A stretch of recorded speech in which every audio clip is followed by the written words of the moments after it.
વડોદરામાં લૂંટની ઘટના સામે આવી છે। તો વડોદરાથી આ સમાચાર સામે આવી રહ્યા છે કે જ્યાં વડોદરામાં લૂંટની ઘટના બનતા અફરાતફરીનો માહોલ સર્જાયો હતો।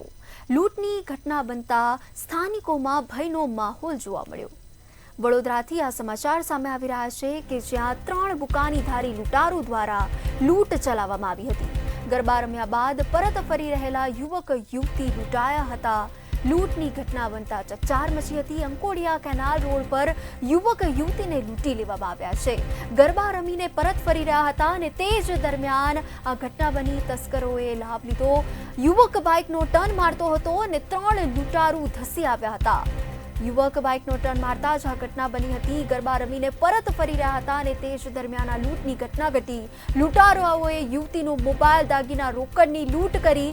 3 બુકાનીધારીઓએ યુવકનો મોબાઈલ ઝૂંટવીને ફેંકી દીધો હતો।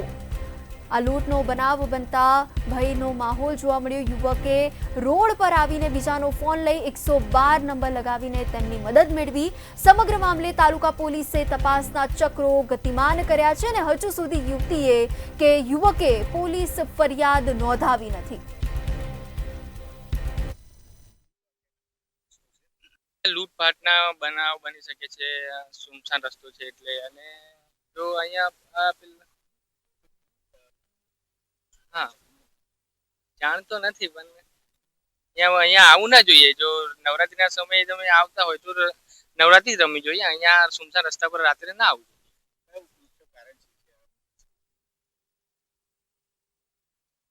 જોઈએ। હા સ્ટ્રીટ લાઇટ જોઈએ છે કેનાલ રસ્તા પર રાત્રે અહીંયા અવર જવર થાય છે વધારે એટલે લાઇટ જોઈએ।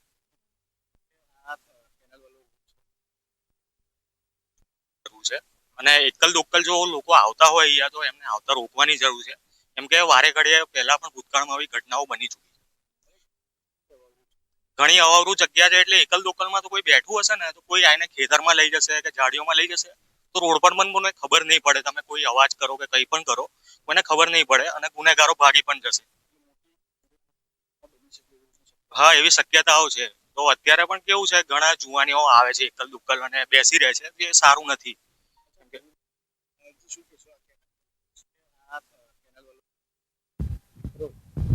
નવરાત્રી પર્વને લઈને વડોદરામાં રંગે ચંગે નવરાત્રી પર્વની ઉજવણી કરવામાં આવી રહી છે। સુરક્ષાને લઈને પોલીસ તંત્ર પણ સજ્જ બન્યું છે। ત્યારે શહેર પોલીસે કે તાલુકા પોલીસ સુરક્ષાને લઈને કટિબદ્ધતા દર્શાવી છે। ત્યારે પોલીસ દ્વારા પણ જે ખેલૈયાઓ છે તેમને અનુરોધ કરવામાં આવ્યો છે કે પોતાની સતર્કતા પોતે જાળવે।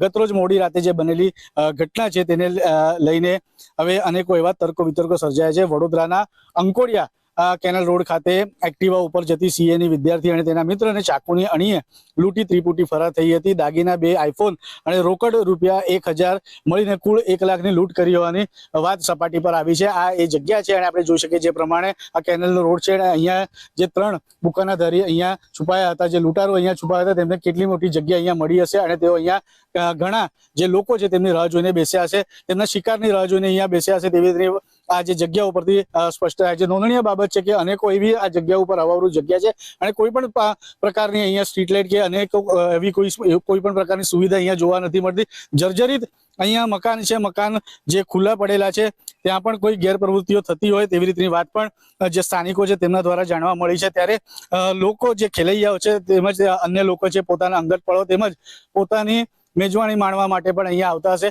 ત્યારે આપણે જોઈ શકાય અનેકો એવી અવાવરૂ જગ્યા છે અને ઓરડાઓ છે આ અંદર આ જે જર્જરિત મકાનો છે તેમાં જોઈ શકાય જે પ્રમાણે કે કેવા પ્રકારની પ્રવૃત્તિઓ અહીંયા ચાલતી હશે। ત્યારે દારૂના ટીન ને દારૂના ક્વાર્ટરો પણ અહીંયા જોવા મળી રહ્યા છે। ત્યારે નોંધનીય છે કે આ જે અવાવરૂ જગ્યા છે તેમાં આવી ગેરપ્રવૃત્તિઓ થતી હશે। પોલીસ પેટ્રોલિંગ પણ ખૂબ જરૂરી છે।